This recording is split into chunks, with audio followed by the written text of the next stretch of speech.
제가 굉장히 좀 흥미롭게 보는 것은 굳이 바이든이 아니더라도 민주당 대선 후보에게 굉장히 유리한 이 투표 변화 이런 것들이 있습니다. 그러니까 2020년 팬데믹 이후부터 미국에서 조기 투표가 활성화되어 있습니다. 사실 미국은 조기 투표를 하는 나라가 아닙니다. 원래부터 대선 하루만 투표를 하는 나라였고 그 하루도 공휴일이 아니었습니다. 지금도 아니긴 하죠. 근데 2020년 팬데믹 이후부터 이제 팬데믹 상황이니까 이 우편 투표라든지 드라이브스루라든지 이런 것들을 통해서 미국 투표 기간을 늘렸습니다. 그래서 일렉션 데이가 아니고 일렉션 윅스가 됐습니다. 그래서 기존에는 투표를 못하던 소위 저소득층 혹은 젊은 층, 투표를 안 했든지 못했든지 하던 사람들이 어차피 투표 기간이 늘어났기 때문에 투표를 많이 하게 되고요. 이런 사람들의 표가 민주당 쪽으로 많이 쏠려왔습니다. 그래서 예를 들면 2016년에 힐러리 클린턴이 얻은 표가 6,700만 표입니다. 불과 4년 후인 팬데믹 대선에서 바이든 후보가 얻은 표가 8,100만 표입니다. 6,700만에서 8,100만 표가 됐어요. 그 다음에 2022년 중간선거도 생각해 보시면 생각보다 바이든과 민주당이 선전한 그런 선거가 됐습니다. 현직 대통령이 치른 중간선거임에도 불구하고 이걸 어디서 이유를 찾느냐, 오포지션에 대한 얘기도 많이 하지만 제가 볼 때는 조기 투표 활성화가 민주당에게 구조적으로 유리한 측면이 있다. 그러면 올해에도 조기 투표를 통해서 민주당이 유리한 국면을 끌고 갈 수 있느냐? 이거 관련돼서는 지금 투표율 관련돼서 조금 우려의 목소리가 민주당 내에서 나오고 있기는 합니다. 네, 그런 상황이고요. 요거는 다음에 말씀드리면 조기 선거 활성화 관련돼서 이제 그래프를 가지고 이제 그 데이터를 보여드리는 거고요. 그 다음에 여기서 이제 제가 드리고 싶은 말씀이 아까 말씀드린 대로 트럼프가 이 애리조나와 조지아를 다시 가지고 오고 네바다까지 몇십 년 만에 처음으로 뺏어와도 바이든이 소위 블루월 스테이트라고 하는 미시간, 위스콘신, 펜실베니아 이 세 개 주만 지키면 위에 보시는 것처럼 일렉토럴 칼리지 보트로 미국은 대선 결정이 나기 때문에 바이든을 270명, 트럼프를 268명 시나리오가 나옵니다.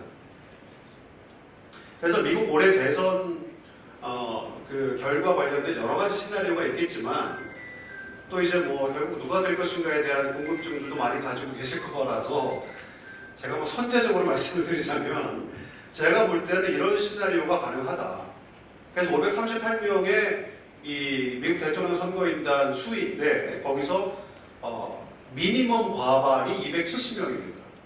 그래서 바이든이 턱걸이 과반으로 재선에 성공할 수 있는 가능성이 있다. 미시간, 위스콘신, 펜실베니아는 세 개 주 모두 주지사가 민주당 쪽입니다. 잘 아시는 대로 미국 헌법에서 규정한 대로 각 주가 알아서 대선을 운영합니다. 그래서 그런 것들도 지금 바이든한테 굉장히 유리한 국면이고요. 그래서 이런 시나리오가 있다는 걸 좀 보여드리고요. 그 다음에 조금 속도를 내야 될 것 같습니다. 트럼프 2기 행정부가 만일에 들어서게 된다면 사실 저희의 관심사나 우려 대상은 이제 트럼프가 다시 컴백하는 그런 시나리오인데 트럼프가 다시 돌아오게 되는 경우에 트럼프 안보 정책은 기본적으로 비개입주의 또 일방주의 이런 것들이 있습니다. 트럼프는 저희가 경험해봤지만 미국의 대전략, 그랜드 스트래티지 이런 쪽 마인드가 있다기보다는 좋게 보면 유연한 거고요. 나쁘게 보면 무원칙입니다. 그런 상황이 4년 동안 또 반복될 가능성이 많고요.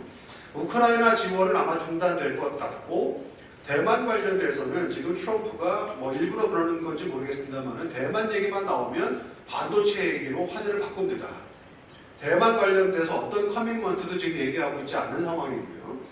그 다음에 이스라엘 문제 관련돼서는 워낙 미국 개신교도들을 등에 업고 선거에 임하고 정치를 해야 되기 때문에 프로 이스라엘 입장을 워낙 공고히 하고 있고요. 그 다음에 대통령 의회 관계 관련돼서 재밌는 것은 미국 상원에서 여러 번 시도했었는데 작년 말에 통과된 것 중에 하나가 케인 루비오 어멜먼트라고 하는 것이 있습니다. 이 팀 케인과 마르코 루비오라고 하는 두 상원 의원이 만든 수정안인데요. 이 수정안에 따르면 미국 대통령이 나토를 탈퇴하려면 미국 상원의 승인을 받아야 한다. 이런 내용의 수정안을 작년 연말에 미국 국방수권법, 그러니까 미국 국방부 예산 관련 법안에 태워서 통과를 시켰습니다. 그래서 지금 케인 루비오 어멘먼트가 미국 법입니다. 물론 미국 대통령이 이런 법을 무시하고 나토를 탈퇴하면 어떻게 되는 거냐? 뭐 또 그거 관련돼서는 맨 마지막에 있는 대로 이 지미 카터의 그런 전례가 있긴 합니다. 카터가 미국과 중국의 국교 정상화를 할 당시에 중국 등소평이 원차이나 팔러스를 요구하고 카터가 받아들이면서 미국이 대만과 맺었던 1954년부터 지속되어 왔던 미국 대만 상호방위 조약을 미국 대통령이 일방적으로 폐기해버립니다. 네, 그런 상황이 있고요. 그다음에 통상 문제는 이제 뭐 행정명령 관련돼서 여러 가지 그 트럼프가 이제 시도를 할 것이고 또 미중 관계 관련돼서 얘기를 할 겁니다. 근데 지금 재밌는 것은 의회는 이에 대해서 굉장히 무력함에도 불구하고 사법부에 페더럴 저지 한 명이 트럼프의 행정명령을 스탑시키거나 지연시킬 수도 있는 그런 상황이 지금 생각해 볼 수 있고요. 그러니까 IRA는 인플레이션 리덕션 액트는 지금 트럼프가 자기가 재선되면 폐기하겠다고 지금 공언하고 있는 상황이어서요. 유심히 살펴봐야 하는데 만약에 트럼프가 당선된다고 하는 것은 11월 5일에 미국 공화당이 상원과 하원을 장악하는 그런 선거 결과가 나올 수 있다는 거 하는 것을 의미합니다. 그래서 내년 1월 3일에 개원하는 119대 의회에서 트럼프 공화당 대통령, 공화당 상원, 하원 이럴 가능성이 충분히 있고요. 이렇게 되면 IRA 법안 자체가 필리버스터에 적용받지 않는 특별한 규칙에 의해서 통과됐기 때문에 폐기하는 것도 비슷한 절차로 가능합니다. 다만 전체적으로 다 하기는 어려운 내용들이 좀 들어있어서 트럼프가 2017년에 시도했던 오바마 케어 폐지 시도와 비슷한 양상으로 갈 가능성이 있고요. 다만 문제는 뭐냐면 지금 IRA 관련돼서 투자가 일어나는 곳들이 주로 공화당 의원 지역구입니다. 그래서 공화당 의원들은 딜레마 상황에 처하게 될 거예요. 네, 그런 것들을 좀 나중에 좀 더 얘기할 수 있으면 말씀드리고요. 그래서 공화당은 트럼프 정당이냐라고 생각해 보실 때 뭐 트럼프 정당이라고 저희가 많이 알려져 있지만 이 프라이머리 단계에서 유권자들만 살펴보면 그렇게 볼 수도 있지만 미국 상원과 하원에서 법안 표결이라고 하는 차원에서 볼 때는 조금 복잡합니다. 지난 2월 달에 우크라이나에 950억 달러짜리 지원 법안을 표결했는데요. 오른쪽에 보시는 것처럼 공화당 상원의원 22명은 찬성했고요. 공화당 상원의원 27명은 반대했습니다.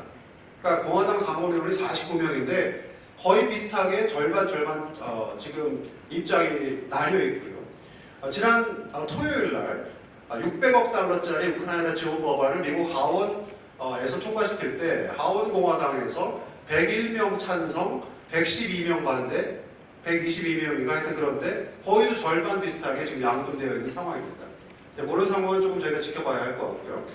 그 다음에 트럼프가 전기차 관련돼서 여러 가지 뭐 반대에 대한 얘기를 하지만 제가 볼 때 이 마지막 줄에 있는 것처럼 트럼프가 워낙 변화무쌍한 사람이어서 일론 머스크라고 테슬라 만드는 거기 CEO가 공화당 지지를 선언했고요. 이 머스크가 이제 트럼프랑 만난 다음에 트럼프가 뭐라고 얘기했냐면 자기는 전기차 좋아한다. 그렇지만 대안도 있어야 되는 거 아니냐라고 톤다운을 합니다. 더군다나 지금 문제가 뭐냐면 트럼프가 정치 자금이 딸린다고 합니다. 그래서 머스크의 역할을 어떻게 트럼프가 받아들일 건가에 따라서 트럼프의 캠페인도 달라질 수 있다 생각해 볼 수 있고요. 마지막으로 짧게 말씀드리면 트럼프는 정말 희한하게도 공약을 잘 지키는 대통령입니다. 그래서 올 한 해 트럼프가 어떤 얘기들을 했는지를 할 것인지를 제가 면밀히 검토할 필요가 있다.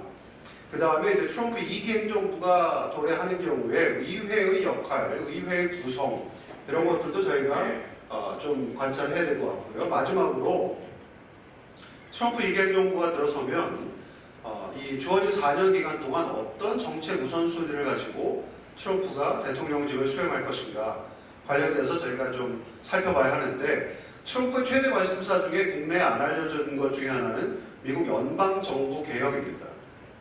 자기가 1기 행정부 때 연방정부 관료들이 말을 안 들어서 협력하지 않아서 자기 하고 싶은 걸 못했다라고 하는 생각이 지금 트럼프가 굉장히 머릿속에 꽉 차 있어서 트럼프가 행정병정을 발동해서 원래는 미국 대통령이 한 3,000명 정도 정무직을 데리고 올 수 있는데 행정병력을 발동하면 한 5만 명까지도 미국 정부에 채울 수가 있다고 합니다.